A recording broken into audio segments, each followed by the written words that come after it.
Cerita Alkitab anak-anak hari ini berjudul Tembok Yeriko. Ayat hafalannya diambil dari Mazmur 133 ayat 1. Jauh sebelum fajar menyingsing, tentara dan imam bangsa Israel sudah bangun. Setelah sarapan yang terburu-buru, para prajurit bersiap untuk perang. Dengan segera, mereka berbaris di belakang tabut perjanjian. 4 imam dengan jubah putih bersih berdiri, siap untuk mengangkat tabut perjanjian ke bahu mereka. Ketika Yosua, pemimpin bangsa Israel muncul, dia memberi semangat dan perintah kepada mereka. Janganlah bersorak. Yosua memerintahkan mereka. Janganlah perdengarkan suaramu. Jangan katakan sepatah kata pun sampai hari aku menyuruhmu untuk bersorak. Sorak perang selalu membantu para prajurit merasa berani dan itu juga akan menakuti musuh. Tetapi Yosua ingin para prajurit bangsa Israel mengandalkan Tuhan saja. Kemudian para prajurit dan imam bangsa Israel berbaris pergi. Sekelompok kecil tentara bersenjata memimpin barisan. Di belakang mereka, datanglah 7 orang imam meniup sangkakala tanduk domba. Dan 4 imam membawa tabut perjanjian di belakang mereka. Sisa tentara lainnya mengikuti di belakang tabut perjanjian. Ketika orang Israel mendekati Yeriko, mereka melihat bahwa gerbang kota itu tertutup rapat. Tentara Yeriko berbaris di bagian atas tembok kota. Senjata mereka sudah siap. Tetapi sebelum mencapai tembok, orang Israel malah berbalik dan mulai berjalan mengelilingi tembok kota itu. Ketika para imam mengistirahatkan sangkakala mereka selama beberapa menit, satu-satunya suara yang terdengar adalah derap kaki ratusan orang. Rombongan orang Israel berbaris mengelilingi Yeriko.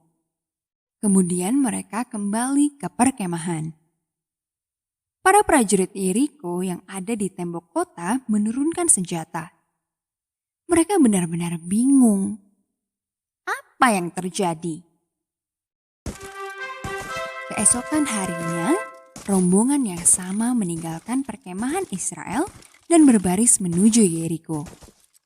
Pertama, tentara, kemudian 7 imam meniup sangkakala, selanjutnya para imam yang membawa tabut perjanjian, dan akhirnya lebih banyak tentara. Sangkakala dibunyikan, para prajurit berbaris. Tidak ada yang mengatakan sepatah kata pun. Setiap prajurit tahu bahwa dia sedang membantu, walaupun hanya dengan berbaris dan tidak mengucapkan sepatah kata pun. Sekali lagi rombongan orang Israel mengelilingi kota Yeriko. Lalu mereka berbaris kembali ke perkemahan. Hal ini membuat orang-orang di Yeriko bingung. Perang macam apa ini? Rombongan yang sama mengelilingi Yeriko pada hari ketiga, dan hari keempat, dan hari kelima, dan hari keenam. Orang-orang yang ada di kota Yeriko benar-benar bingung. Saat matahari terbit pada hari ketujuh, rombongan panjang tentara dan imam bangsa Israel berbaris sekali lagi. Mereka meninggalkan perkemahan dan bergerak menuju Yeriko. Tembok kota besar itu kembali dikelilingi oleh tentara Israel. Mereka mengelilingi kota itu sekali lagi. Tapi kali ini mereka tidak kembali ke perkemahan seperti sebelumnya. Sebagai gantinya, para prajurit dan imam bangsa Israel kembali mengelilingi kota itu untuk kedua kalinya. Kemudian mereka berbaris mengelilinginya untuk ketiga kalinya, keempat kalinya, 5 kalinya, 6 kalinya, dan 7 kalinya.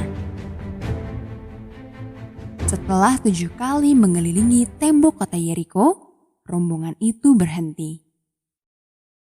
Para imam meletakkan sangkakala di bibir mereka dan membunyikan tiupan yang dahsyat.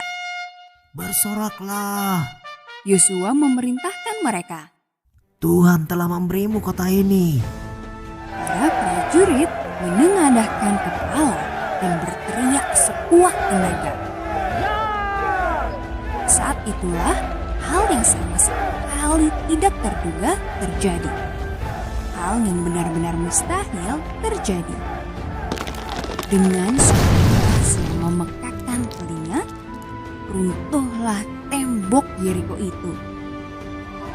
Orang Israel menyerbu Yeriko dan merebut kota itu. Tuhan telah menyerahkan kota Yeriko ke tangan bangsa Israel. Kemenangan adalah milik Tuhan.